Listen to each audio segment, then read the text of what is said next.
And that's kind of been then transposed into the way that we work and the way that we communicate with each other and everything else. But it's also a case of when people are looking for jobs and roles, people are thinking about what about me a lot Yes, more. That it's much more of a short term view now rather than the long term.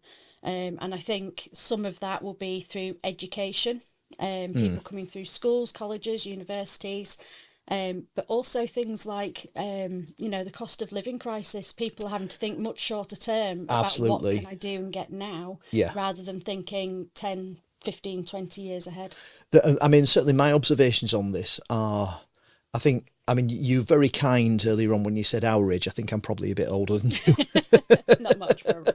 But I mean, certainly for my generation, I mean, I'm in my early 50s, and it would be when I started work, started out in the workplace.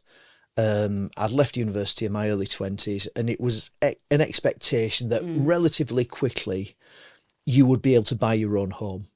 yeah, And that simply is, particularly if you're down south, that simply isn't the case now. no, And I mean, I've heard, I mean, sort of people, the generation above me saying, oh, if young people worked harder, saved more, bought less avocado on toast and cancelled Netflix. And it's like, this, I'm sorry that I'm not sorry actually.